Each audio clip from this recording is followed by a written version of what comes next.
Karbala करबो बला हुस्न तेरा क्या कहने। समात फरमाएं कि बिलाल काज़मी के 4 मिसरे आपकी ज़ौक़े समात कर रहा हूँ कि करबला करबो बला हुस्न तेरा क्या कहने, ऐसी जन्नत तो फलक पर भी बनाई न गई। करबला करबो बला हुस्न तेरा क्या कहने, ऐसी जन्नत तो फलक पर भी बनाई न गई। तो करबला आज भी जिंदा है मिसाले हमजा, ये हकीकत किसी हिंदा से चबाई न गई। करबला आज भी जिंदा है मिसाले हमजा, ये हकीकत किसी हिंदा से चबाई न गई।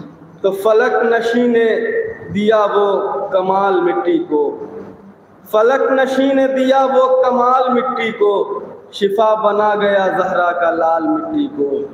और ये जानती है कि हम लोग बूतुराबी हैं, ये जानती है कि हम लोग बूतुराबी हैं। पड़ेगा रखना हमारा ख्याल मिट्टी को, पड़ेगा रखना हमारा ख्याल मिट्टी को। कहा ज़ुबैदा ने जन्नत की भीख दे मुझको, कहा ज़ुबैदा ने जन्नत की भीख दे मुझको। मलंग कहने लगा ले संभाल मिट्टी को, मलंग कहने लगा ले संभाल मिट्टी को। तो अजब नहीं कि तू खाके शिफा का मुनकिर है, अजब नहीं कि तू खाके शिफा का मुनकिर है। हराम कैसे करे हम हराम कैसे सलवात पर मोहम्मद वाले। अजब नहीं कि तू खाके शिफा का मुनकिर है। हराम कैसे करे मस हलाल मिट्टी को, हराम कैसे करे मस हलाल मिट्टी को। एक सलवात पढ़े मोहम्मद वाले।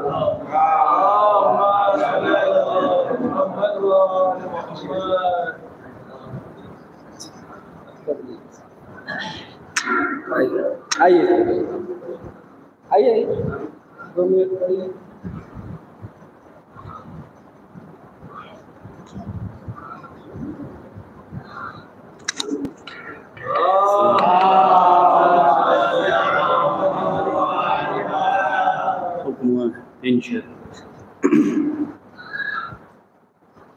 नूर से सजी है करबला,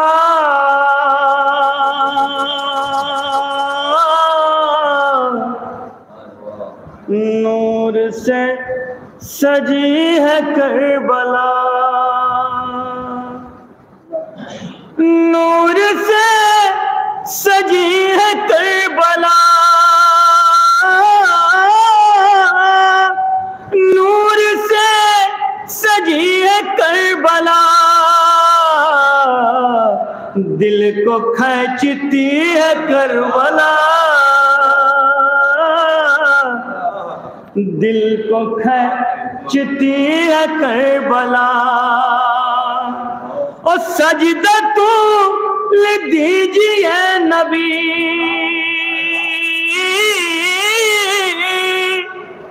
सजदा तू ले दीजिए नबी।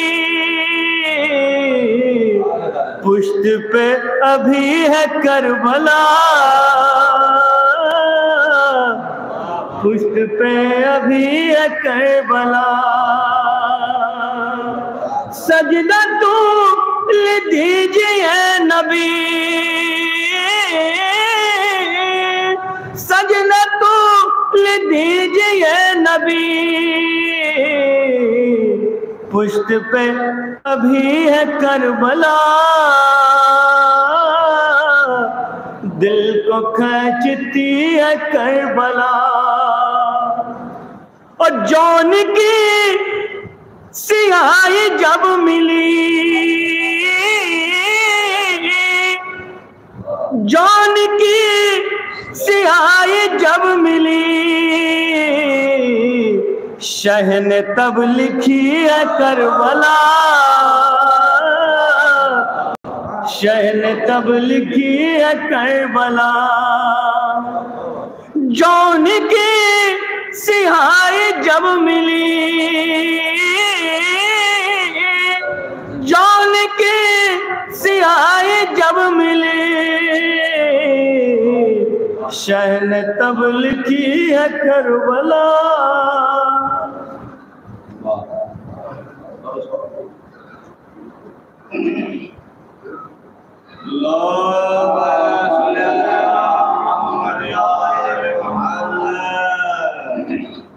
मौला अब्बास वाले सब एक सलवार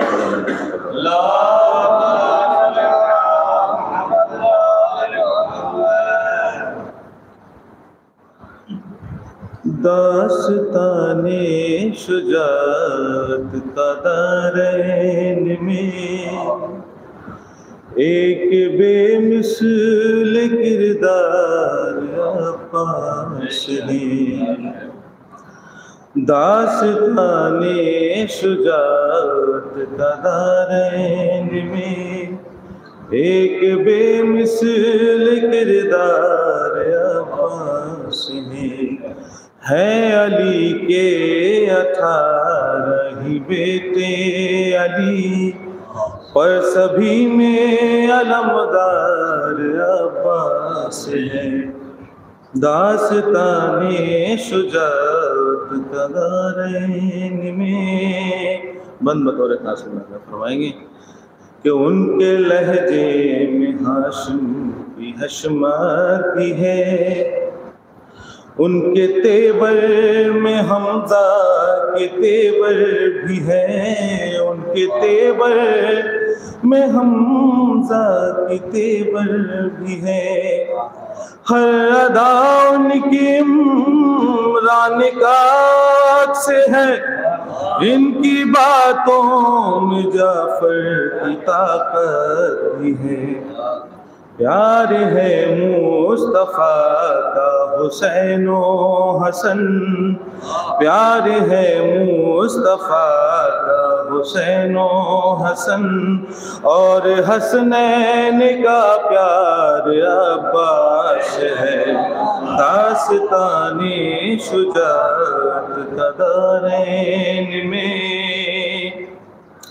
अक़्ल असमत के शीरी सबर है यही, किस्मतों के सदफ के गुहर है यही, किस्मतों के सदफ के गुहर है यही। नूर की सिदरतुल मुंतहा है यही, हाशमी आसमां के कमर है यही। जिसके साए में अकबर भी पलते रहे, जिसके साए में अकबर भी पलते रहे, हुस्न का ऐसा मीनार अब्बास है। दास्ताने शुजात कदारैन में और हल्लता इन्नमा के जो मिसदाक है, वो भी गाजी के आने के मुश्ताक है, वो भी गाजी के आने के मुश्ताक है। अर्श से फर्श तक इनकी जागीर है, सारी मखलूक इनकी गदागीर है। जो अली की शुजात का वारिस भी है, ऐसा लाज़मीदार अब्बास है। दास्ताने शुजात कदारैन में और कब्र की मंजिल क्या है सुनेंगे कि कब्र क्या है, अंधेरा सा घर है जहाँ मारिफत के सिवा कोई और कुछ भी नहीं, मारिफत के सिवा और कुछ भी नहीं। वो बहुत ही अंधेरी जगह है, वहाँ कोई आवर नहीं, कोई अपना नहीं। तुमसे मिलने लहद में अली आएंगे, तुमसे मिलने लहद में अली आएंगे। बोलो तन्हाई में और क्या चाहिए, दास्ताने शुजाअत का दारैन में एक बेमिसल किरदार अब्बास है अली के 18 ही बेटे अली पर सभी में अलमदार अब्बास।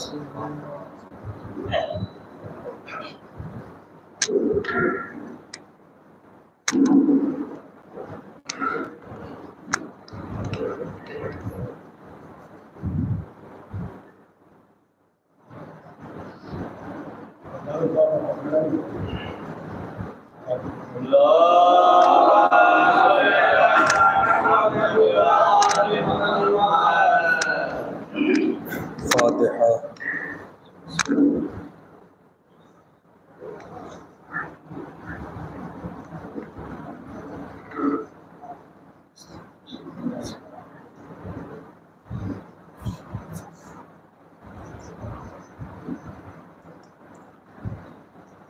ला हौला वला कुव्वता इल्ला बिल्लाहिल अलिय्यिल अज़ीम।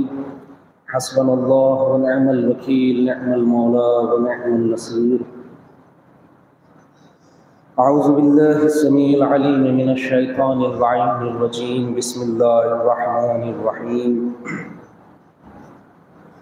अल्हम्दुलिल्लाहिल्लज़ी ला यबलगु मिदहतहुल क़ाइलून व ला युहसी नअमाअहुल आदून वला युवद्दी हक़्क़हुल मुज्तहिदून फ़तरल ख़लाइक़ बिक़ुदरतिही व नशरर रियाहा बिरहमतिही व वत्तदा बिस्सुहूरि मयदान अर्दिह।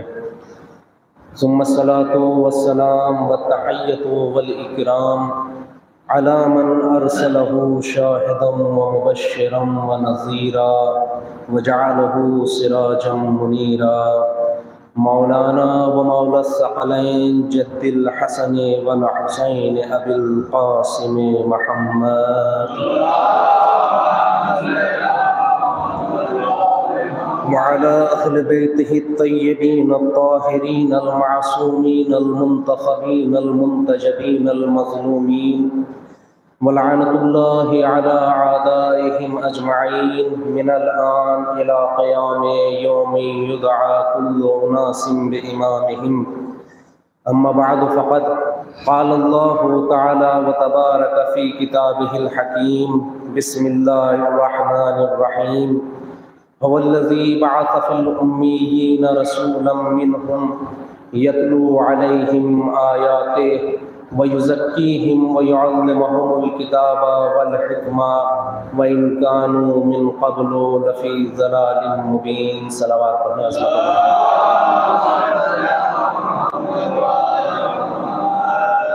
अरबाब अज़ा, मातमदारान सरकार सैयद शुहदा, कुरान मजीद के सूरह जुमा की दूसरी आयत के ज़ैल में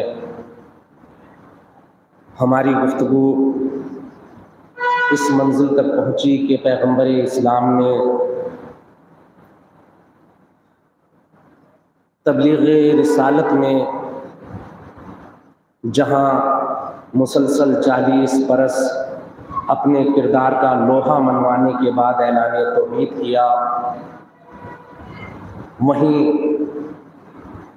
इस राह में वो सऊबतें बर्दाश्त की कि हम और आप उसका अंदाज़ा भी नहीं लगा सकते। उम्मत इस्लामी की खुशकिस्मती ये है कि जैसे जैसे आला किरदार रहबर इस उम्मत को मिले, किसी उम्मत को ऐसे रहबर मयस्सर नहीं आए। ये है खुशकिस्मती। लेकिन इसी उम्मत की बदकिस्मती ये है कि जितनी नाकदरी इसने अपने रहबरों की किसी उम्मत ने इतनी नाकदरी नहीं की। मिसाल ये कि आज भी दुनिया का दस्तूर ये है कि अगर किसी लीडर के दामन पर 1000 धब्बे भी होते हैं ना, तो तब भी उसके फॉलोअर्स, उसके मानने वाले अपने लीडर को पाक, साफ और मासूम बनाकर पेश करते हैं। मिसालें आपके सामने हैं। आज की दुनिया में ये बात समझना मुश्किल नहीं। हजार ऐब बड़े से बड़े जालिम और डिक्टेटर रहबरों को भी ये दुनिया रहनुमा बनाकर पेश करती है। दामन पर हजारों धब्बे हों, आस्तीन पर हजारों बेगुनाह का खून हो, लेकिन जब बात हो तो कहा जाएगा कि भाई सबका ख्याल है, सबका ख्याल है, गरीबों के मसीहा हैं, मजलूमों के हमदर्द हैं। होता है या नहीं? लेकिन उम्मत मुस्लिमा के साथ अलमिया ये है कि इसे कुदरत ने जितने हसीन, जितने मासूम और जितने रहमदिल रहबर अता किए, उम्मत ने उतनी नाकदरी की, उतनी ज़्यादा नाकदरी की। मिसाल के तौर पर तारीख़ इस्लाम के दामन से हदीसें पेश करता चलो, रिवायतें पेश करता चलो। कुरान मजीद ने जब मकसद बेसत बयान किया तो क्या कहा? यतलू अलैहिम आयाते व युज़क्कीहिम व युअल्लिमुहुमुल किताबा वल हिकमा। हमने रसूल को किस लिए मबूस किया? ताकि ये उन पर आयात खुदाबंदी की तिलावत करे, उनका तज़किया नफ्स करे और उनको किताब व हिकमत की तालीम दे। तिलावत करे, तिलावत कौन करेगा? जो खुद जानता होगा। युज़क्कीहिम, तज़किया नफ्स करे, लोगों की तरबियत करे। वो युअल्लिमुहुमुल किताबा वल हिकमा, और उनको किताब व हिकमत की तालीम दे। मैं इस मंजिल तक लाना चाह रहा था। तालीम देगा कौन? तालीम देगा कौन? जो खुद पढ़ा लिखा हो। तालीम वही दे सकता है ना। आपने एक स्कूल खोला, हायर सेकेंडरी स्कूल खोला, मसलन कोई कॉलेज खोला, मुझसे कहने लगे कि किबला आइए बिस्मिल्लाह जरा आप हमारे बच्चों को साइंस पढ़ा दीजिए, इंग्लिश पढ़ा दीजिए, मैथ्स पढ़ा दीजिए। तो मैं क्या कहूँगा? हाथों को जोड़कर कहूँगा किबला में एक मौलवी हूँ, मुझसे हदीस सीख लीजिए, कुरान सीख लीजिए, उर्दू पढ़ा दूंगा, तारीख़ इस्लाम के कुछ वाक़यात बता दूंगा, इल्म रिजाल व इल्म हदीस से मुताल्लिक़ कुछ बातें बता दूंगा। ना साइंस मेरी फील्ड है, ना इंग्लिश मेरी फील्ड है, ना मैं मैथ्स का खिलाड़ी हूँ, ना रियाजीदान हूँ। यही कहूंगा ना। यानी तालीम वो देगा जो खुद साहिबे इल्म हो। मैं तवज्जो चाहता हूँ। तालीम वो देगा जो खुद साहिबे इल्म हो। अब समझिए आप मेरी बात कि उम्मत मुस्लिमा ने कितना जुल्म किया। कुरान जिसके लिए चीख चीख कर ऐलान कर रहा है कि हमने अपने नबी को तालीम किताब व हिकमत के लिए भेजा, उसी रसूल की जात पर मुसलमानों ने जुल्म ये किया कि कहने लगे रसूल लिखना पढ़ना नहीं जानते थे। रसूल लिखना पढ़ना नहीं जानते थे। इससे बड़ा जुल्म हो सकता है कोई? कुरान कह रहा है कि हमने तालीम किताब व हिकमत के लिए भेजा।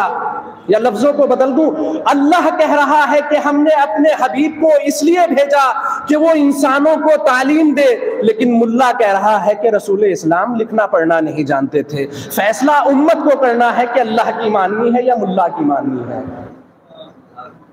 फैसला उम्मत को करना है कि किसकी बात माननी है। अच्छा, ये इल्जाम तारीफ के बहुत पुराने कि साहब लिखना पढ़ना नहीं जानते थे। कभी क्या मेरे मजमे के जहन में ये सवाल नहीं आता कि होना तो ये चाहिए था जहां एक खूबी होती है उसे हजार बनाकर पेश किया जाता है, अपनों के ऐब भी ढांपे जाते हैं। लेकिन यहाँ कहानी एकदम बरक्स है, कज़िया एकदम उल्टा। ये ऐसा क्यों? कभी सवाल तो आता होगा जहन में, और नहीं आता तो सोचिए कि ऐसा क्यों। ये हुआ इसलिए ताकि मुसलमान अपने यहाँ के किरदार के बोनों को बड़ा कर सकें। तो जिनके किरदार आसमान को छूते हुए थे उन्हें छोटा किया गया कि भाई खुद तो बड़े हो नहीं सकते, जो बड़े हैं उनको खींच लिया जाए।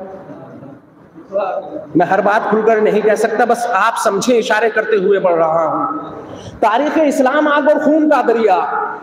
अपनों को बढ़ाना है तो जो आगे बढ़ चुके हैं उन्हें पीछे खींच लिया जाए, अब चाहे उसमें जाते रिसालत माप कितनी ही पामाल हो जाए, कितनी ही मखदूश हो जाए। और शायद इन बातों का अंदाजा था, इसीलिए सही मुस्लिम आलम इस्लाम की बड़ी मोतबर किताब, इस किताब का एक बाब है बाबुत तादीब, यानी अदब और तमीज का बाब। इसमें एक रिवायत मदीना नबवी है, मस्जिद नबवी है, पैगंबर इस्लाम तमाम असहाब के साथ जलवा अफरोज है। बड़ी अजीब रिवायत है और मुझे एक मंजिल तक लेकर जाना है। जितनी तेजी से आप समझेंगे उतनी आसानी रहेगी आपके लिए भी, मेरे लिए भी। बल्कि लफ्जों को बदलकर कह दूं कि शायद आपके लिए बेहतर हो, जितनी जल्दी कैच करेंगे उतना ज्यादा मतालिब मिलेंगे, वरना मैं एक ही बात घुमाता रहूंगा, ना वो आपके लिए बेहतर है ना मेरे लिए बेहतर है। बाबू तादीब, मस्जिद नबवी का मंजर। मजमे में से एक साहब खड़े हुए और खड़े होकर कहने लगे कि अल्लाह के नबी, हमें आपसे कुछ पूछना है। देखिए, मैं कोशिश ये कर रहा हूं कि बता दूं कि नबी के पास किस किस चीज का इल्म होता है और किन किन चीजों का इल्म होता है। लिखना पढ़ना तो मामूली सी बात है, आप एक तोते को रटा दीजिए, पूरा पूरा कुरान हिफ्ज कर लेगा, पूरी पूरी अजानें हिफ्ज हो जाती हैं, पूरा पूरा कलमा हिफ्ज हो जाता है, जो सिखा दे वो सीख लेता है। तो लिखना पढ़ना, कुछ आयात की तिलावत करना, कुछ बातों का हिफ्ज होना कोई बहुत बड़ी बात नहीं। अगर इल्म नबी का अंदाजा करना हो, सवाल हुआ कि अल्लाह के नबी, रिवायत के अजीब फिक्रे, कहने लगा कि अल्लाह के नबी, मैं समाज में इस उर्फियत से पहचाना जाता हूँ, मैं बड़े मोहतात अंदाज में पढ़ रहा हूँ कि मैं समाज में इस उर्फियत से पहचाना जाता हूँ, मसलन मेरा नाम जैद है और मेरे वालिद का नाम कहा जाता है मसलन अम्र कहा जाता है, क्या ये सच्चाई है? तो अल्लाह के नबी ने कहा कि तुम जिस उर्फियत से पहचाने जाते हो सच्चाई वैसी नहीं है, सच्चाई वो नहीं है। ये साहब बैठ गए। फिर किसी ने सवाल किया कि अल्लाह के नबी, मेरे बारे में ऐसा ऐसा कहा जाता है, क्या ये बात है? तारीख में लिखा कि अल्लाह के नबी ने जवाब दिया। ये साहब भी बैठ गए। एक साहब फिर खड़े हुए कि अल्लाह के नबी, मेरा नाम ये है, मेरी वल्दियत ये है, मेरे बारे में इस तरह कहा जाता है, क्या ये सही है? तो अल्लाह के नबी ने कहा कि जो सच्चाई है वो उसके बरखिलाफ है जो तुम बयान कर रहे हो, बैठ जाओ। और बाबे तारीख ने लिखा कि अभी कोई साहब उठकर सवाल करना ही चाहते थे कि एक बड़े साहब उठे और धमका कर इसे बिठाया, बैठो। बिठाया क्यों? कि बात निकलेगी तो फिर दूर तलक जाएगी, तब बैठ जाओ, कैसे सवालात कर रहे हो?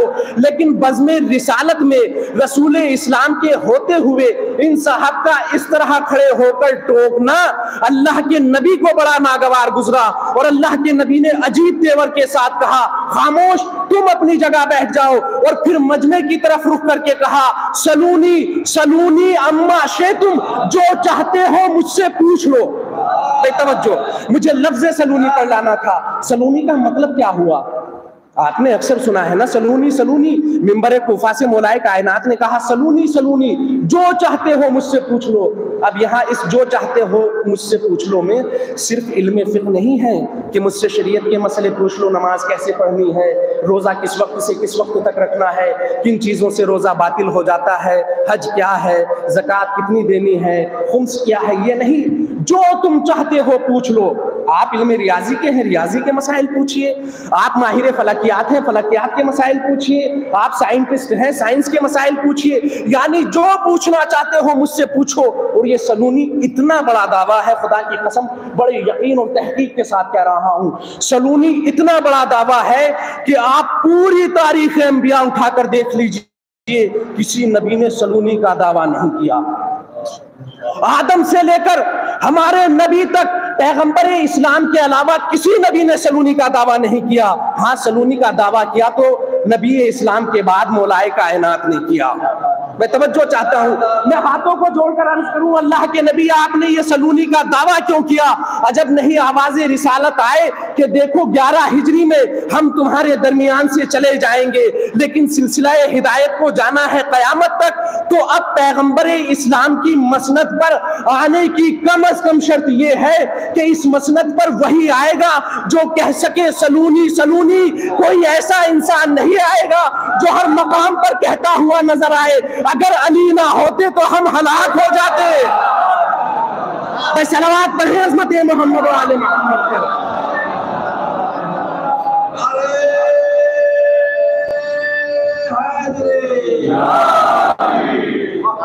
सलूनी का दावा तारीख अंबिया में किसी ने नहीं किया।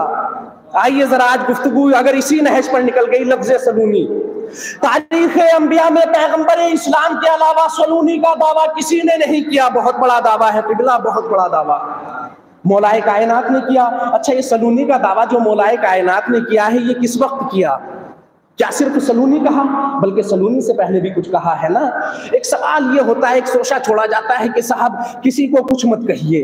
अच्छी बात है, किसी को कुछ कहना भी नहीं चाहिए, सबका अदब व एहतराम होता है, पास व लिहाज जरूरी है। कुछ चीजें आपके लिए मुकद्दस हैं, कुछ चीजें उनके लिए मुकद्दस है। तो जरूरी यह है कि एक दूसरे के मुकद्दसात का ख्याल रखें, लेकिन ख्याल रखने का मतलब ये नहीं कि आप सच्चाई को छुपा दें। भाई मैं कुछ कहना चाह रहा हूं, ख्याल रखने का मतलब ये नहीं कि आप हकीकत का इनकार कर दें। जो हकीकत है उसको बयान कीजिए, लेकिन सलीके के साथ, शऊर के साथ, तमीज के साथ। तमीज होना चाहिए। आप हकीकत बयान कीजिए, हकीकत बयान करने से कोई नहीं रोक रहा है, लेकिन किसी की तौहीन ना हो। ये मौलाए कायनात ने सलूनी का दावा कब किया? सवाल उठा के साहब मौलाए कायनात फला से राजी थे, फला से राजी थे, फला से राजी थे। आएगी गुफ्तगू इंशाअल्लाह, फला से राजी थे। मौलाए कायनात ने जब सलूनी का दावा किया तो अरबाबे तारीख ने लिखा, अरबाबे सियर ने लिखा कि जब मौलाए कायनात 25 बरस की मुसलसल खामोशी के बाद जाहिरी खिलाफत पर पहुंचे और आपने खिलाफत को कबूल किया उम्मत इस्लामी के इसरार पर। मौलाए कायनात इनकार करते रहे। आप नहजुल बलागा उठाइए, पढ़िए। मौलाए कायनात ने खुद कहा कि मैंने खिलाफत को उस वक्त कबूल किया जब लोगों का इतना इज्तिहाम हुआ, इतना मजमा हुआ कि मौलाए कायनात हमारी हिदायत की जिम्मेदारी कबूल कीजिए। मुझे खौफ होने लगा, इतनी भीड़, इतना हुजूम कि कहीं मेरे बच्चे इस हुजूम में पामाल ना हो जाएं। यानी ये कैफियत बयान की है कि किस वक्त कबूल की खिलाफत। मौलाए कायनात ने खिलाफत कबूल की। अच्छा, ये मिंबर, उस वक्त कोई तख्त तो होता नहीं था भाई, खिलाफत इस्लामी थी, इस्लामी निज़ाम था, तो कोई राजशाही तो नहीं थी कि भाई आलीशान तख्त हो, एक दरबार हो, ये दरबार और तख्त, ये इस्तिलाहें होती हैं मजमे को समझाने के लिए। लेकिन जो निज़ाम खिलाफत होता था वो मस्जिद से चलाया जाता था। वो मिंबर ही सबसे बड़ी मसनद होती थी। अब मिंबर क्या था? मिंबर था 4 जीनों का। मिंबर था 4 जीनों का। रसूल इस्लाम के बाद जब पहले हाकिम इस्लामी तख्त हुकूमत पर आए तो रसूल इस्लाम के एहतराम में एक जीना छोड़कर नीचे बैठ गए। पहला जीना ये, दूसरा जीना ये, तीसरा जीना ये। जो सबसे आखिरी जीना होता है, जो ये हमारा तीसरा जीना, इसे कहते हैं अर्शे मिंबर। मैं अपने नौजवान साथियों के लिए बताता जा रहा हूं, इसे कहते हैं अर्शे मिंबर। बाकी सब होते हैं जीने। अर्शे मिंबर सबसे ऊपर, जहां रसूल इस्लाम बैठते थे। रसूल इस्लाम के बाद जो मसनद खिलाफत पर पहुंचे, इन्होंने एहतराम रिसालत में अर्शे मिंबर को छोड़कर उसके बाद वाली पैड़ी पर तशरीफ रखी है, वहां बैठे। कि साहब वहां क्यों नहीं बैठे? कि रसूल इस्लाम की जगह है, रसूल इस्लाम की जगह नहीं बैठ सकते। जबकि जानशीन होता ही वो है जो मसनद पर बैठे, उसी जगह पर बैठे। दूसरे साहब आई अपने पहले वाले के एहतराम में, ये भी एक जीना नीचे आ गए। खिलाफत सालिसा आई तो तीसरे साहब भी अपने माक़ब्ल के एहतराम में एक जीना नीचे। अब अरबाब सियर ने लिखा कि जब मौलाए कायनात ने खिलाफत कबूल की तो कोई जीना तो बचा नहीं। बैठे कहाँ? कोई जीना नहीं बचा। अब मजमे में देखिए हर तरीके के इंसान होते हैं, खासकर वो जमाना जहां सियासी रस्साकशी भी हो। खिलाफत के लिए सबके दिलों में कहा जाए लड्डू भी फूट रहे हो कि भाई शायद हमारा नंबर आए। आपको ही अगर किसी गांव की प्रधानी मिलने लगे, कौन है जो मना करेगा कि भाई मुझे नहीं चाहिए? या जिसके जरा सा भी चांस हो, कोशिश करता है कि साहब चलो अगर काम बन जाता है तो कोई हर्ज नहीं है, अच्छी बात है। और अगर खिदमत का जज्बा हो तो होना भी चाहिए। तो खैर, अब जब खिलाफत मिल गई, कबूल कर लिया मौला ने, तो अब मजमे में ऐसे अफराद भी हैं जो देख रहे हैं कि भाई देखेंगे अली बैठेंगे कहाँ, अली बैठेंगे कहाँ, कोई जगह तो बची नहीं। लेकिन कुर्बान जाऊं मौलाए कायनात के, मौलाए कायनात ना पहले जीने पर बैठे, पहले पर पैर रखा, दूसरों पर पैर रखा, तीसरे को रोनते हुए जाकर बैठे अर्शे मिंबर पर, बिल्कुल उसी जगह जहां रसूल इस्लाम बैठते थे। मैं तवज्जो चाहता हूं, बिल्कुल उसी जगह जहां रसूल इस्लाम बैठते थे। और बड़े कयामत के फिक्रे कहे मौलाए कायनात ने, अल्हम्दुलिल्लाह अला एहसानिही कद रजअल हक़्क़ु अला मकानिही। हम्द है खुदा बंदे मुतआल की इस अजीम एहसान पर कि आज हक अपनी मंजिल पर पलट कर आ गया। आज हक अपनी मंजिल पर पलट कर आ गया।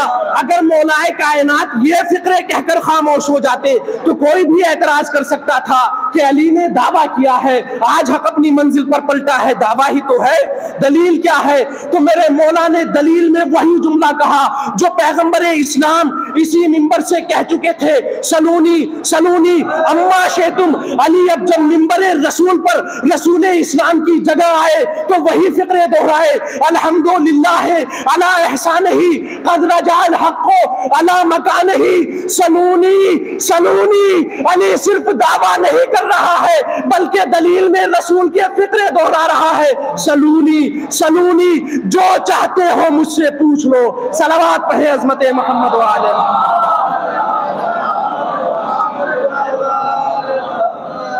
अली का इल्म वही जो इल्म रसूल। इस मसनद का एक तकाजा तो ये हुआ है ना, सिलसिला हिदायत को जाना है क़यामत तक, तो अब कोई ऐसा आए जो इल्म में रसूल जैसा हो, जिसका हिल्म रसूल हो, जिसका किरदार किरदार रसूल हो, जिसकी गुफ्तगू ये रसूल हो, जिसकी तमाम हरकत और सकनात वो हो, जिसका नमाज पढ़ने का अंदाज भी ये हो कि 25 बरस बाद नमाज पढ़ने के बाद खुद उम्मत मुस्लिमा कहने लगे आज बिल्कुल वैसे नमाज पढ़ी जैसे रसूल के पीछे पढ़ते थे, आज बिल्कुल वैसे नमाज पढ़ी जैसे रसूल के पीछे पढ़ते थे, वही अंदाज हो। अच्छा, एक सवाल ये कि भाई लफ्ज़ सलूनी एक दावा तारीख़ अंबिया में पैगंबर इस्लाम ने, एक दावा है सलूनी मौलाए कायनात ने, एक दावा सलूनी और हुआ सिलसिला इस्मत में इमाम जाफर सादिक अलैहिस्सलाम ने। बाबा से बुलंद अच्छा, उस वक्त के अफराद जैसे थे, जहां तक जहन पहुंचता था सतह फिक्र जो थी उस एतबार से सवाल किया। कोई आकर सवाल कर रहा है कि मौलाए कायनात एक जानवर है जो दो अलग अलग जानवरों के इख्तिलात से वजूद में आया है। अब ये मुशख्खस नहीं हो रहा है कि मसलन ये बकरी का बच्चा है या कुत्ते का बच्चा है, यहीं तक जहन जा सकता था। ये वाक़यात आपके सुने हुए मौला ने जवाब दिया। ये इधर से जवाब देते थे, वो उधर से कुछ और बोलने लगते थे कि नहीं अगर ऐसा हो, अगर वैसा हो, अगर वैसा हो। या फिर दूसरा सवाल कि अच्छा मौला ये बताइए कि मेरे सर में बाल कितने हैं, जवाब देते रहे कि अच्छा ये बताइए कि एक हाथी का वजन कैसे करेंगे। ये तमाम वाक़यात हैं, आपने अक्सर सुना, मौला ने वो भी तरकीब बताई। वो समाज जहाँ 1000 से आगे की गिनती ना हो, 1000 से आगे की गिनती ना हो जिस जबान में, वहां आप आकर कई हजार टन वजन बताएं तो ये खुद अपने आप में बहुत बड़ा मौजज़ा है। नहीं, मसलन बहुत सी चीज़ें जो आज के ज़माने में रोशन नहीं है, उसके बारे में मैं बैठकर मिंबर से बताने लगूं तो बहुत से तो कहेंगे कि मौलाना दूर की हाँक रहे हैं। जो ज़रा दूर अंदेश होगा वो कहेगा कि नहीं भाई कोई बात तो है। मसलन आज से 10-15 साल पहले तक आप में से और हम में से कोई सोच भी नहीं सकता था कि मोबाइल नाम की कोई ऐसी चीज़ आएगी जिसमें आप एक जगह बैठे हुए पूरी दुनिया को देख सकते हैं। अब अगर यही कोई 15-20 साल पहले करता तो लोग दीवाना कहते। या मसलन इससे भी थोड़ा आगे चला जाइए, कंप्यूटर का जब ज़माना था, जब शुरू में कंप्यूटर आया, आप कहें कि साहब ये जो आप स्क्रीन पर एक नुक्ता देख रहे हैं ना कि जी कि इसमें पूरी दुनिया का इल्म मौजूद है। वो अफराद जो कंप्यूटर से वाकिफ भी नहीं होते वो कहा करते कि साहब क्यों दूर की हाँक रहे हैं, क्यों बेवकूफ़ बना रहे हैं, आपके दिमाग पर शक होता है हमें तो। लेकिन जो जानकार थे वो कहते थे कि आप इसे क्लिक करते चले जाइए, फाइल खुलती चली जाएगी। होता है या नहीं होता है? बहरहाल उस जमाने के अफराद की जितनी सतह जहन थी, जितना जहन काम कर सकता था, उस एतबार से सवालात पूछे गए। लेकिन सिर्फ यही नहीं कि जहन इसी एतबार तक या इसी नहज पर काम करता था। बहुत बड़े बड़े ज़हीन, बहुत बड़े बड़े फ़तीन, बड़े बड़े दिमाग उस वक्त साजिशी टोले में मौजूद थे। मौलाए कायनात ने सलूनी का दावा किया। सवाल करने वालों ने अपनी सतह ज़हनी के एतबार से सवाल किया, तो क्या ये मुमकिन नहीं था कि मुखालिफ खेमे से या दुश्मनाने आले मोहम्मद में से खड़ा होकर कोई भी अपने मजमे में सलूनी का दावा कर देता? सलूनी का दावा करता, उसी मजमे में से कोई साहब उठते, सतह ज़हनी यहीं तक थी, पलट कर पूछने लगते कि साहब सुबह की नमाज मसलन इतने रकत है, अगर ऐसा हो जाए तो हम क्या करें? ये साहब जवाब दे देते। 5-6 सवालात किसी भी किस्म के होते, ये जवाबात दे देते तो तारीख नवीस को लिखने का मौका तो मिल जाता कि भाई सिर्फ अली ने ही नहीं, फला साहब ने भी सलूनी का दावा किया था, लोगों ने सवाल किए, उन्होंने जवाब दिए, तो ये फजीलत तो खत्म थी ना। शायद मैं अपनी बात पहुंचा नहीं पा रहा हूं। भाई सलूनी बहुत बड़ा दावा, और हम आज कह रहे हैं कि फजीलत का चमकता हुआ मीनार, एक अजीम मीनार है ये फजीलत का। इस मनारे फजीलत को कम करने के लिए या गिराने के लिए या एकदम कंडम करने के लिए बराबर में एक दूसरा मनारा खड़ा किया जा सकता था या नहीं किया जा सकता था? और आसान लफ्जों में कह दूं, आले मोहम्मद सिर्फ इस नहज से मजलूम नहीं है कि आपका हक छीना गया, आपके फजाइलों को दबाया गया, आप पर जुल्म सितम किए गए, बल्कि आले मोहम्मद इस नहज से भी मजलूम है कि आपके फजाइल पर डाका डाला गया। फजीलत अली की थी, मंसूब फला साहब से कर दी गई। करम अली का था, मखसूस फला अफराद से कर दिया गया। आपने सुना है ना कि कितनी झूठी रिवायतें गढ़ी गई। रिवायतों की कैसी कैसी फैक्ट्रियां खोली गई, आलम इस्लाम जानता है, तभी तो जरूरत पड़ी इल्म हदीस की, तभी तो जरूरत पड़ी इल्म रिजाल की, तभी तो जरूरत पड़ी कि जांचें परखें पटखें कि कौन आदमी कैसा है, कौन रावी किस तरीके का है, कौन सच्चा है, कौन झूठा है, तभी तो जरूरत पड़ी। आइए मैं बताता हूं कि आले मोहम्मद के फजाइल पर डाका कैसे डाला गया। तारीख इस्मत में सलूनी के 3 दावे, पहला दावा रसूल इस्लाम का, दूसरा दावा इमाम अली का, तीसरा दावा इमाम जाफर सादिक अलैहिस्सलाम का। इस पूरे पीरियड में किसी ने सलूनी का कोई दावा नहीं किया, लेकिन एक खत्ती के जहन में अल्लाह जाने क्या खत आया, उसने कहा कि हम इन फजीलतों को मध्यम करेंगे, इन फजीलतों को खत्म करेंगे। हम भी सलूनी का दावा कर देते हैं। और सलूनी का दावा किया। आलम इस्लाम के बहुत बड़े आलिम दीन थे सिब्त इब्न जोजी, अपने मसलक के नज़दीक निहायत मोतबर, निहायत मोहतरम आलिम दीन है। मैं भी एहतराम करूंगा, लेकिन जो हकीकत है वो बयान करूंगा। इन्होंने दावा किया सलूनी सलूनी जो चाहते हो मुझसे पूछ लो। मैं यहाँ किताबत के कोई नुक्ते नहीं लगाना चाहूंगा, बस तेजी से वाक़या बयान करते हुए चल रहा हूं, मुझे एहसास है। इन्होंने जैसे ही कहा सलूनी सलूनी जो चाहते हो पूछ लो, मजमे में सन्नाटा, खामोशी, किसी ने कोई सवाल नहीं किया। लेकिन अली की एक चाहने वाली पर्दे के पीछे बैठी हुई थी। जब उसने देखा ना कि तमाम मर्दों की जबान पर ताले लगे हुए हैं और हमला हो रहा है मेरे मौला की फजीलत पर, देखिए अली का चाहने वाला बड़ा दूरअंदेश होता है। खुदा की कसम, अली का चाहने वाला बड़ा दूरअंदेश होता है। अली के इश्क का कम अज कम असर तो ये होना चाहिए कि अली का चाहने वाला आम इंसानों की तरह ना हो, आम से हटकर हो। अब जब इसने सलूनी का दावा किया, मजमे में सन्नाटा, लेकिन अली की चाहने वाली समझ गई कि इसका हदफ क्या है, इसका मकसद क्या है। पर्दे के पीछे से आवाज देकर कहती है सिब्त इब्न जोजी, तूने बहुत बड़ी बात कह दी, एक बार फिर अपने दावे के बारे में सोचो विचार कर ले, जरा सा गौर कर ले, फिक्र कर ले, अपने अल्फाज वापस ले ले। कहा कि बीबी नहीं, हमने जो कह दिया सलूनी सलूनी जो चाहती हो पूछ लो। क्या खबरदार फिर ऐसा ना हो कि लेने के देने पर जाए। कहा नहीं बीबी, जो चाहती है आप पूछ लीजिए। कहा कि यही बात है। कहा कि हाँ। क्या अली के बारे में तेरा क्या ख्याल है? अली के बारे में तेरा क्या ख्याल है? कहा कि अली अमीरुल मोमिनीन थे, अली खलीफतुल मुस्लिमीन थे। कहा कि मुझे इससे बहस नहीं, मुझे अलकाब मत गिनाओ, फजाइल मत गिनाओ, सिर्फ इतना बता कि अली मुसलमान थे या नहीं।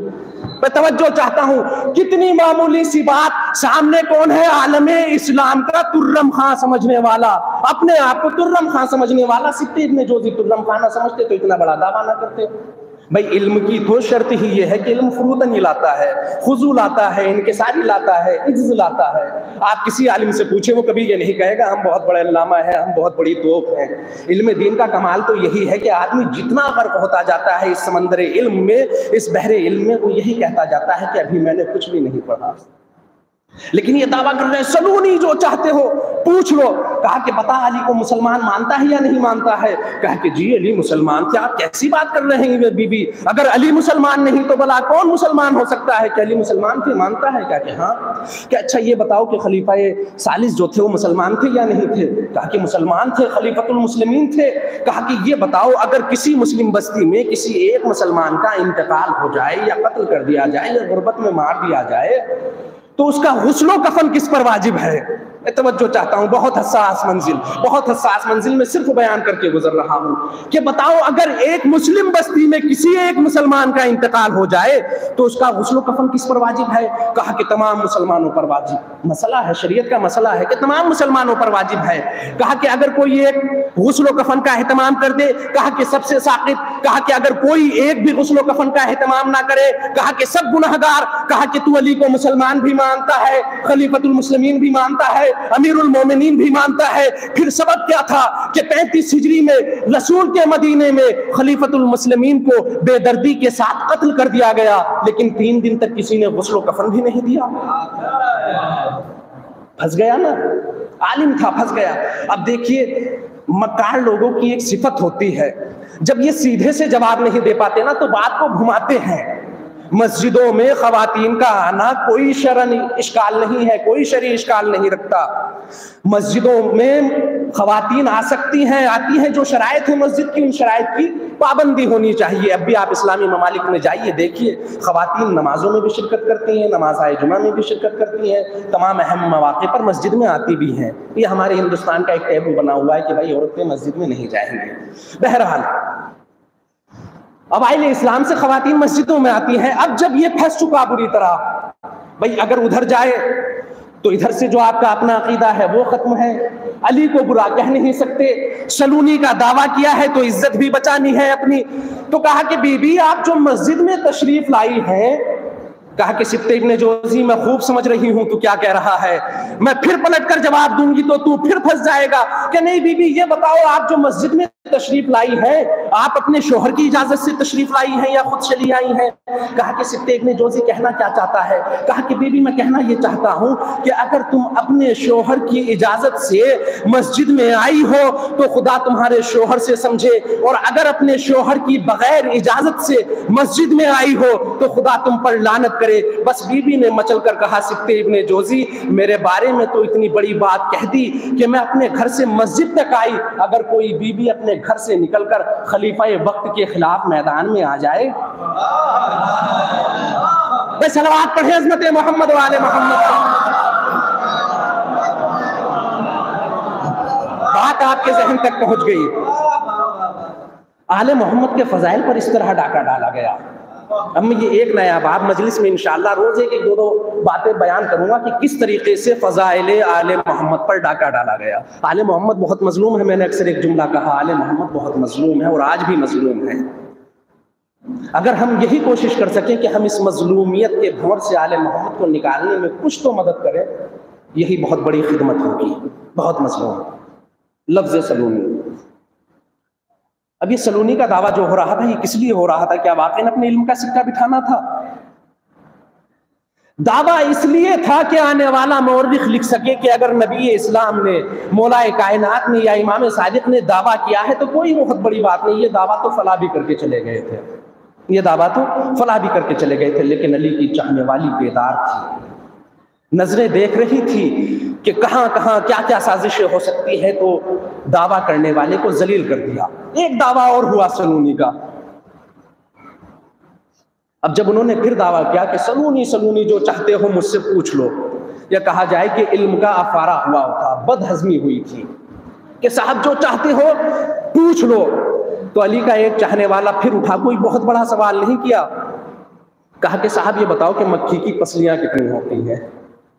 यह है कि जब कुदरत किसी को जलील करने पर आती है ना, तो नमरूद जैसे जालिम व जाबिर हाकिम जो अपने आप को खुदा कहलवाता था, उसे मच्छर के जरिए जलील करती है।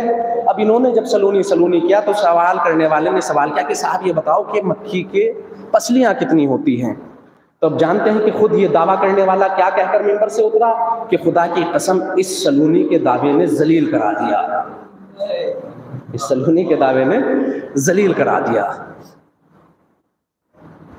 बड़े बड़े वाक़यात, बड़ी बड़ी साजिशें, जिन्हें अगर एक आम मुसलमान किसी एक मसलक का पैरों समझ कर ना पढ़े, सिर्फ अपने आप को पैगंबर इस्लाम का उम्मती समझ कर पढ़े, तो आज भी बहुत सी मुश्किलात हल हो सकती हैं। या कहा जाए दूध का दूध, पानी का पानी, बहुत सामने की बातें हैं, लेकिन ज़रूरत सिर्फ ये है कि मसलकी तासुब को किनारे रखना होगा, मसलकी तासुब को किनारे रखना होगा। और जिनके यहाँ ये रोशन फिक्री थी, जिनके यहाँ पैगंबर इस्लाम से हकीकी इश्क था, उन्हें हक की तरफ आने में बहुत ज़्यादा वक्त नहीं लगा।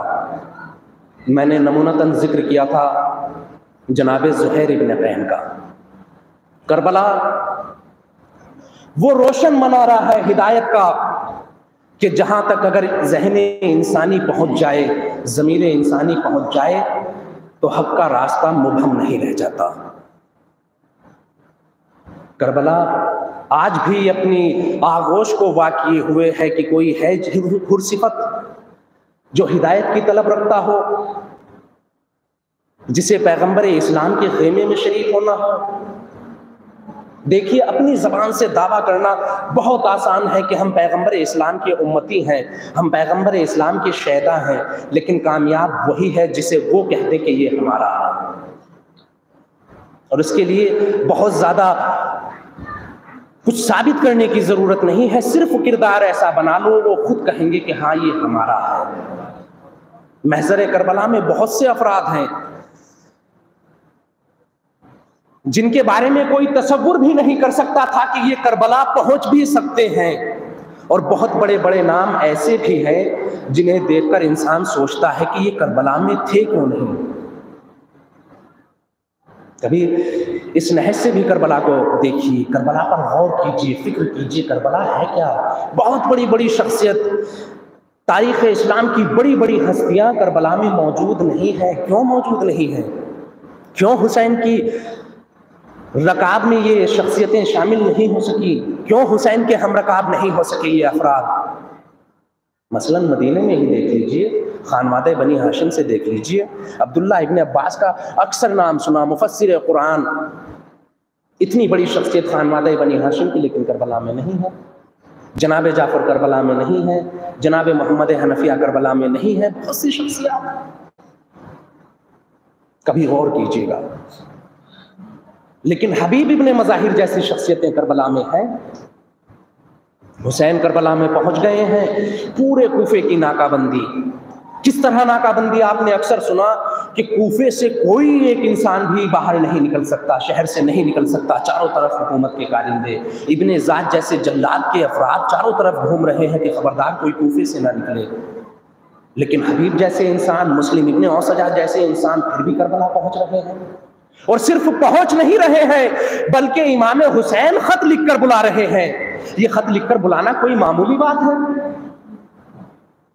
बल्कि हुसैन ने देखा कि हबीब का किरदार उस मंजिल पर है कि इसे करबला में होना है, तो हुसैन ने खत लिखकर बुलाया और कयामत तक के लिए एक पैगाम दिया, खबरदार कभी मायूस मत होना कि हम करबला में नहीं थे, बल्कि अपने किरदार को हबीब जैसा बना लो। वक्त का हुसैन तुम्हें खुद दावत देगा कि आओ, तुम्हारी जरूरत हमें है, इमाम वक्त को तुम्हारी जरूरत। आज 4 मुहर्रम हो गई मेरे अज़ीज़ों। करबला में लश्कर यजीद के साथ मुल्हक होने के लिए रिसाले पर रिसाले आ रहे हैं। तारीख ने लिखा, कभी शिम्र 4000 का लश्कर लेकर आ रहा है, कभी उमर साद हज़ारों का लश्कर लेकर आ रहा है, कभी अकबर का कातिल हसीन बिन नुमैर हज़ारों का लश्कर लेकर आ रहा है। एक बहन करबला के दश्त में जब अपने भाई को चारों तरफ से नरगा यादा में घिरे हुए देखती है तो तड़प कर एक सवाल करती है, भैया लश्कर यजीद के अफराद दिन ब दिन बढ़ते जा रहे हैं, रिसाले पर रिसाले आ रहे हैं, क्या पूरे आलम इस्लाम में कोई हमारा चाहने वाला नहीं है? कोई नहीं है जो इस आलम गुर्बत में फर्जंदे रसूल की मदद करे? हुसैन कहते हैं, ज़ैनब है ना, एक हबीब है हमारे बचपन का दोस्त। हुसैन ने हबीब को खत लिखा और खुदा की कसम बड़ी क़यामत की इबारत हुसैन ने लिखी, मिन रजुलिन गरीब इला रजुलिन फ़क़ीह। एक परदेसी, एक गरीबुल वतन, एक दश्त में घिरे हुए इंसान की तरफ से एक रजुल फ़क़ीह के लिए हबीब फर्जंदे ज़हरा 2 मुहर्रम को करबला में पहुंच चुका है। हबीब हम चारों तरफ से नरग़े आदा में है, देखो अगर हमारी नुसरत का इरादा है तो कूफे से निकलने में जल्दी करना। आखिर में हुसैन ने एक फिक्रा और लिखा, हबीब मैं अकेला नहीं आया हूं, मेरे साथ ज़हरा की बेटियां भी आई हैं। अरबाब मकातिल ने लिखा, जब ये खत हबीब तक पहुंचा, कूफे के हालात किस हद तक खतरनाक है। खत पहुंचा, हबीब ने खत को पढ़ा, हैरान और परेशान हबीब, इस्तराब की कैफियत है। जोजा ने देखा, हबीब तुझे मैंने कभी इस तरह परेशान नहीं देखा, कभी इस तरह मुस्तरिब नजर नहीं आया, आखिर आज बात क्या है? हबीब ने खत को आगे बढ़ा दिया। जोजाए हबीब ने खत को पढ़ा, कहा कि हबीब फिर इरादा क्या है? कहा कि कूफे से कैसे निकल कर जाऊं? अगर हुसैन की गुर्बत का अंदाजा, मैंने रोज कहा अगर हुसैन की गुर्बत और मजलूमियत का अंदाजा कर सकते हैं, आले मोहम्मद, आले रसूल, फर्जंदाने ज़हरा करबला के दश्त रिश्ते में कितने करीब हो गए हैं। जब हबीब ने खत जोजा को दिया है ना, तो जोजा ने खत पढ़कर कहा कि हबीब अब क्या इरादा है। कहा कि शहजादी आप देख तो रही हैं हालात बड़े पुराशोभ है, कूफे से निकलना बड़ा मुश्किल है। जोजा हबीब तड़प कर कहती है हबीब फरजंदे जहरा को अकेला मत छोड़ना, अगर इरादा ना हो तो बताओ मैं हुसैन की नुसरत के लिए जाऊं, मुझे रिवायत पूरी नहीं पढ़नी। अल्लाह जाने हबीब अपने गुलाम को घोड़ा देकर जब पहुंचे हैं ना कि तुम कूफे के बाहर मेरा इंतजार करो, अल्लाह जाने कैसे हबीब कूफे से बाहर निकले। लेकिन हुसैन ने जब दश्ते करबला में हबीब की आमद को महसूस किया तो कहा कि अब्बास जरा आगे बढ़ो, मेरे बचपन का दोस्त हबीब आ रहा है। हुसैन की गुर्बत का अगर अंदाजा करना हो, हबीब हुसैन की खिदमत में पहुंचे, हुसैन से अहवाल पुरसी की। हुसैन ने बढ़कर बचपन के दोस्त को कलेजे से लगाया। अभी हुसैन और हबीब में गुफ्तगू हो रही थी कि दरे खेमा से एक आवाज बुलंद हुई, हबीब मुबारक हो तुझे अली की बेटी सलाम कह रही है। बस इधर जैनब का सलाम पहुंचा, उधर हबीब ने सर पर मातम किया। अल्लाह आज ये दिन आ गए कि अली की बेटी गुलामजादों को सलाम कह रही है। मैंने रिवायत आसानी से पढ़ दी। जैनब ने सलाम किया तो हबीब को तड़पने की जरूरत क्या थी? कभी सोचा मौलाए कायनात जब जाहिरी खिलाफत पर आए तो दारुल खिलाफा क्या था? कूफा। कूफे को अली ने दारुल खिलाफा बनाया था। मौला के पड़ोस में रहने वाला एक शख्स, अगर एहसास कर सकते हो आले मोहम्मद की गुर्बत का, मौला के पड़ोस में रहने वाला एक शख्स रिवायत करता है कि अली के पूरे ज़माने खिलाफत में अली की बेटी कूफे में दरसे तफसीर कुरान देती थी। अली की बेटी कुरान की तफसीर का दर्स देती थी। लेकिन खुदा की कसम इन 4 बरस में 4.5 बरस में मैंने कभी अली की किसी बेटी की आवाज नहीं सुनी। अगर आले मोहम्मद की गुर्बत का अंदाजा कर सकते हो, दारुल इमारा कोई बहुत बड़ी इमारत नहीं है। आप में से अक्सर अफराद मौजूद होंगे जो करबला गए, जो नहीं गए खुदा उन्हें आले मोहम्मद के सदक़े से करबला की ज़ियारत नसीब फरमाए। दारुल इमारा कोई बहुत बड़ी इमारत नहीं है। अगर आप एक सिरे से खड़े होकर नॉर्मल अंदाज में या जिस अंदाज में मैं मजलिस पढ़ रहा हूँ इस अंदाज में बोलते तो दूसरे सिरे तक आवाज जाती है। लेकिन मौला का ये पड़ोसी क्या कह रहा है कि जैनब 4.5 बरस तक कूफे में दरसे तफसीर देती रही, तफसीर का दर्स देती रही, लेकिन हमने कभी अली की किसी बेटी की आवाज नहीं सुनी। अब भी अज़हान नहीं पहुंचे। जब मौलाए कायनात को जरबत लगी है ना, हसनैन लेकर घर में आए, अली की बेटियों की रोने की आवाज बुलंद हुई तो अली ने क्या कहा था? हसनैन जरा मेरे चाहने वालों से कह दो कि ये मेरे घर से दूर हो जाए। मौला किस लिए कह रहे हैं? कहा जैनब मासूम रो रही है, मैं नहीं चाहता मेरी बेटियों की आवाज मेरे चाहने वालों के कानों तक जाए। मैं कहूंगा मौला अली आज कूफा था, हसन मौजूद थे, हुसैन मौजूद थे, अब्बास मौजूद थे, जैनब के 18 भाई मौजूद, लेकिन आपको गवारा नहीं हुआ जैनब की आवाज किसी ना महरम के कान में जाए। मौला 61 हिजरी है, यही कूफा है, कूफे में तमाशाइयों का हुजूम, जैनब और कुलसूम हर मोड़ पर पत्थर, कहीं शहजादियां फुगा कर रही है। कूफे के लोगों हम आले रसूल है, हम सादात हैं। अला लानतुल्लाहि अलल कौमिज़ ज़ालिमीन सयअलमुल लज़ीना ज़लमू अय्य मुनक़लिबिन यनक़लिबून मातम हुसैन।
भैया तुम सब पे सलाम आखिरी आप सौंपा लिपटी हुई कदमों से ये कहती है सकीना ऐ कुल के मददगार मदद करने को आओ या फातिमा ज़हरा मेरे बाबा को बचाओ ऐ कुल के मददगार मदद करने को या फातिमा ज़हरा मेरे बाबा को बचाओ बाबा न कहो बाबा तुम साथ रहो बाबा कुछ हमसे सुनो बाबा आगे न बढ़ो बाबा आराम करो बाबा बैराए दिले डॉक्टर बैराए दिले डॉक्टर कैमे में चले चलो बाबा है मददगार मदद करने को आओ या फातिमा ज़हरा मेरे बाबा को बचाओ मैं जान गई बाबा पहचान गई बाबा कुर्बान गई बाबा तलवारों में जाओगे फिर तुम भी ना आओगे बैराए दिले डॉक्टर बैराए दिले डॉक्टर तुम हमको न कर पाना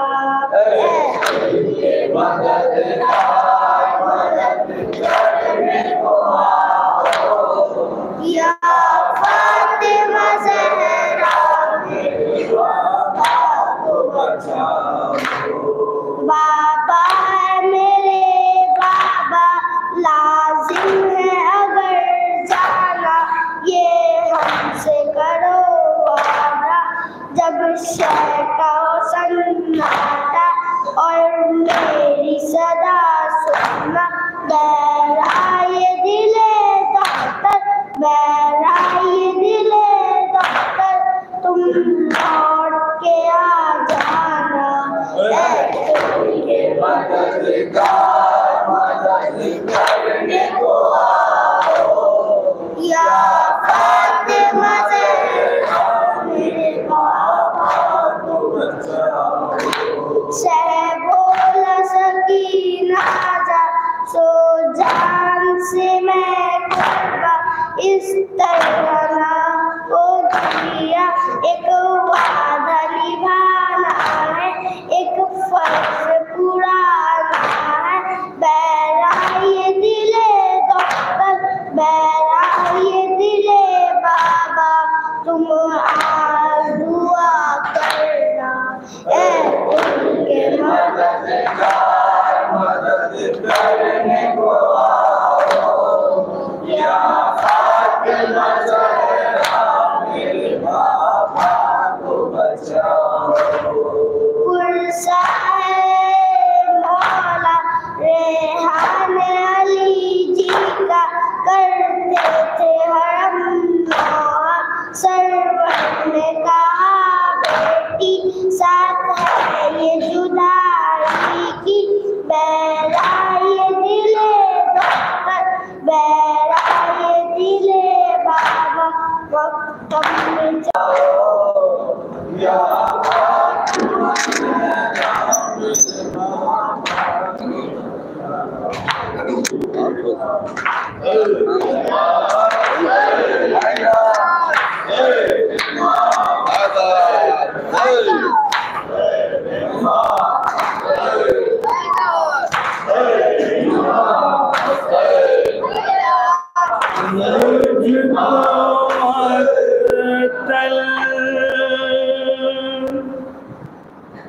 से फिर एक बार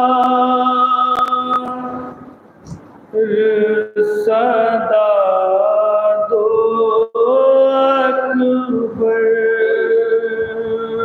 मुझको मुझको मक़तल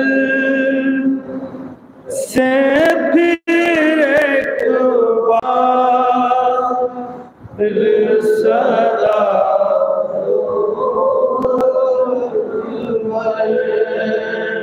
मुझको मक़तल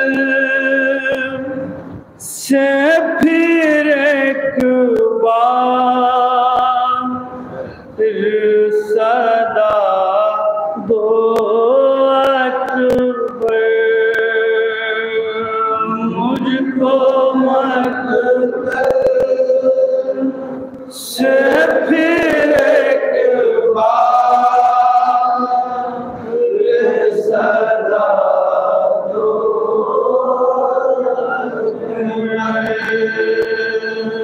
मेरी आँखों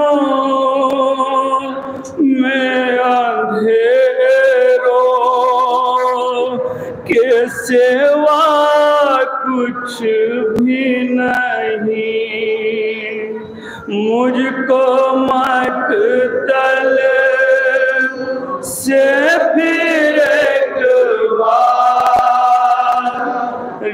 सदा दो मुझको मक़तल से फिर एक बार सदा दो अकबर मुझको मक़तल से फिर एक बार सदा दो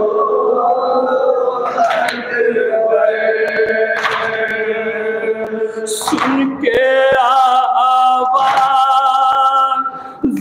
जो गुज़री है वो बतलाता हूँ ठोकरे दस्त पे हर गाम मुँह पे मैं खाता हूँ लड़खड़ाते हैं कदम पे गिर जाता हूँ मेरे बच्चे ना परेशान हो मैं आता हूँ मेरे बच्चे ना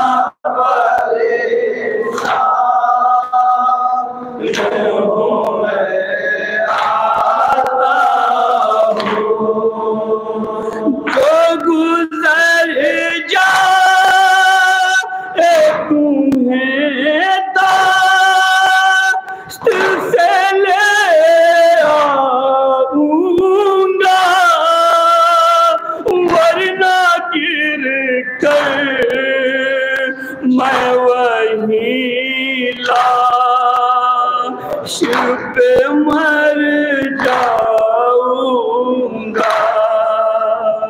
मुझको मक़तल से फिर एक बार सदा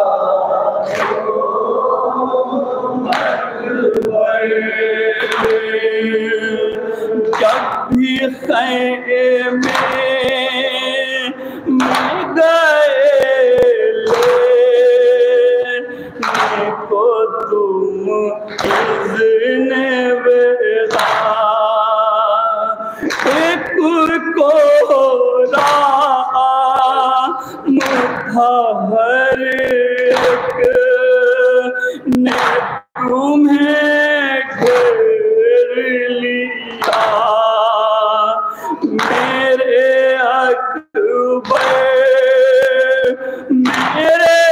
अकबर की लबों पर थी सदा पर्दा का कभी उठता कभी गिरता था, पर्दा से का कभी उठता कभी गिरता था, सर झुकाए हुए तुम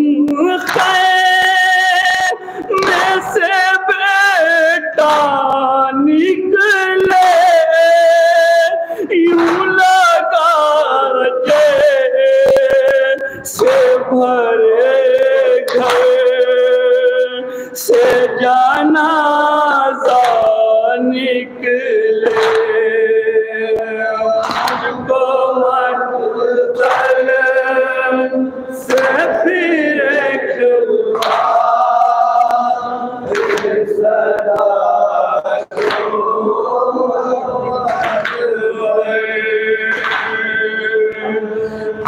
मेरे ना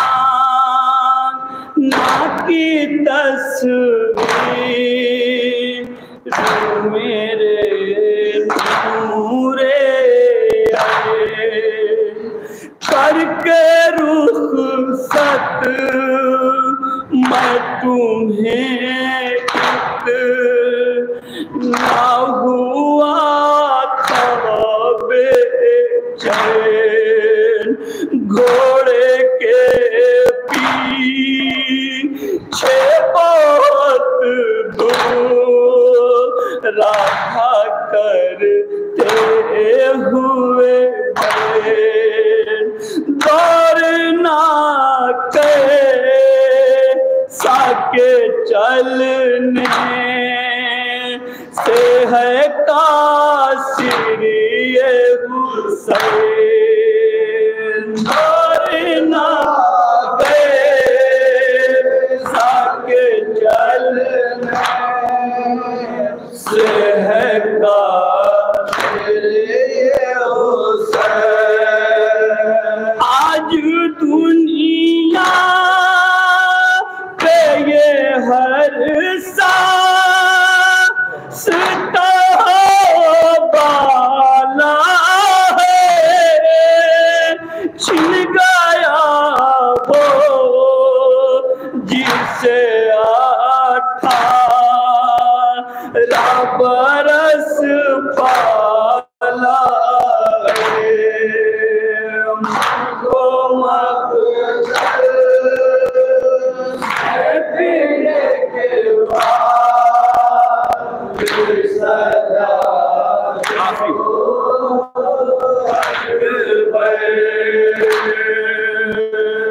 कह दिया तुमने सलाम तेरी ले लो बाबा, मेरे जरा तुमने नहीं ये सोचा वो सलाम तेरी क्या हाल करेगा मेरा, क्या कहूँ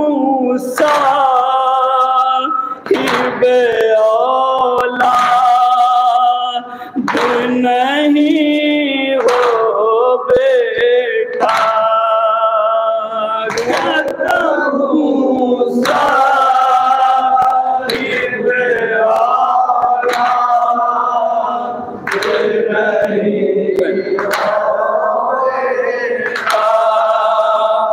कोई जब बेटे की मरने की खबर लाता है, बापू उस वक्त न जीता है न मर पाता है।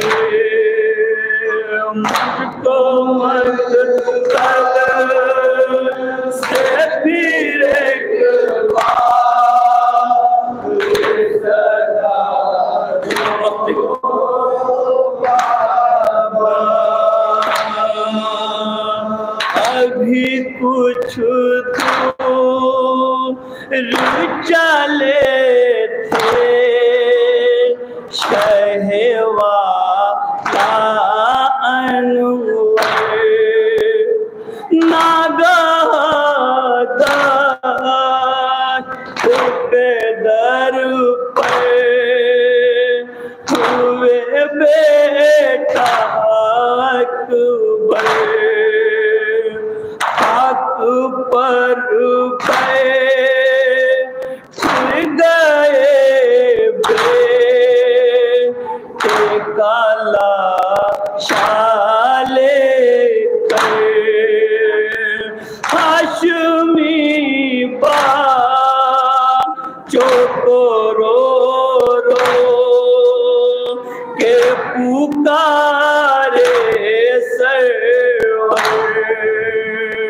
हाशमी बाचो को रो रो के पुकारे सरवर मेरा अकबर नारा मेरी टूट गई आओ बच्चों के मुझे कर दो बला लूट गई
करबला में जुल्म की हद पार कर दिया,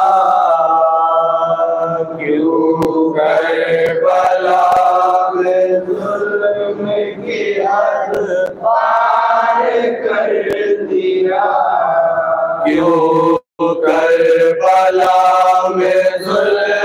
की हद पार कर दिया।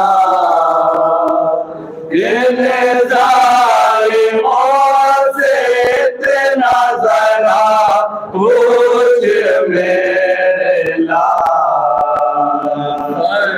फरमाएंगे इमाम ज़माना से फातिमा, इन जालिमों से इतना जरा पूछ मेरे लाल।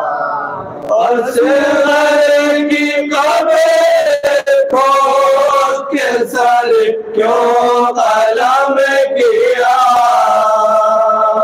असग़र की कब्र खोद के सर क्यों कलम किया, असग़र की कब्र खोद के सर क्यों कलम किया।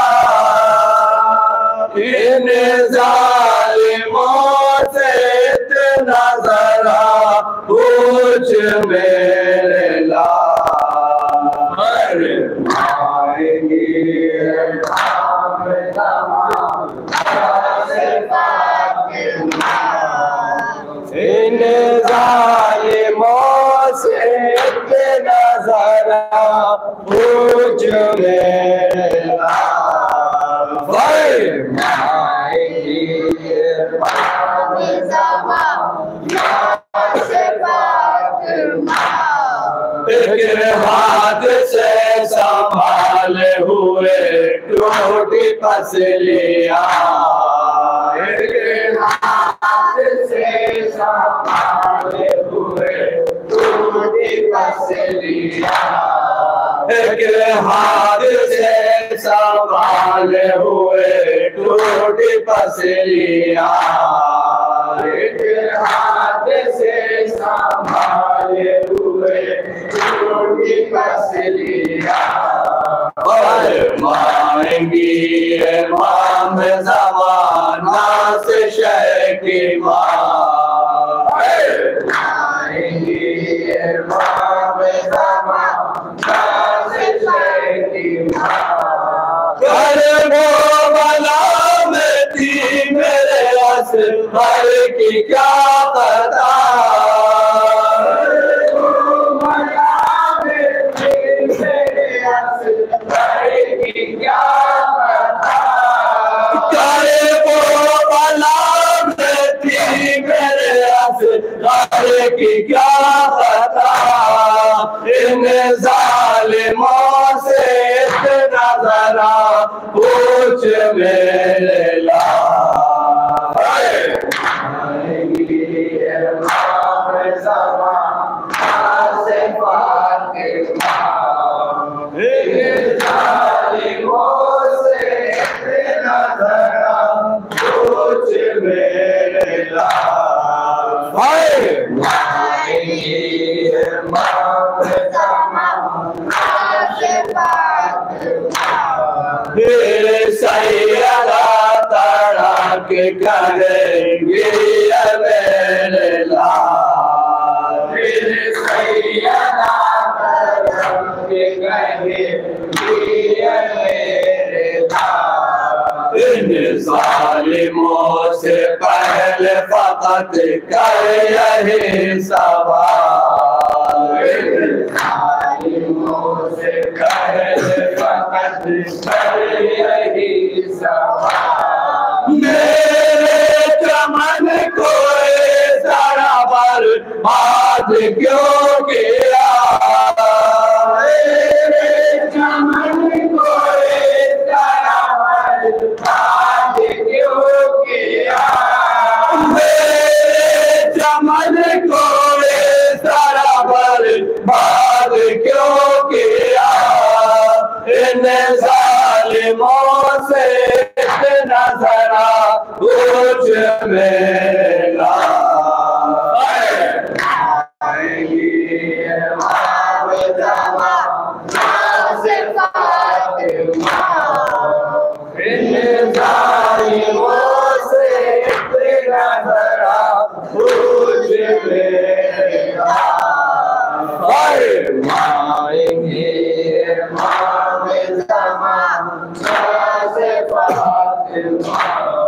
यूं करबला में प्यासा था बानो का लाडला, यूं करबला में प्यासा था बानो का लाडला।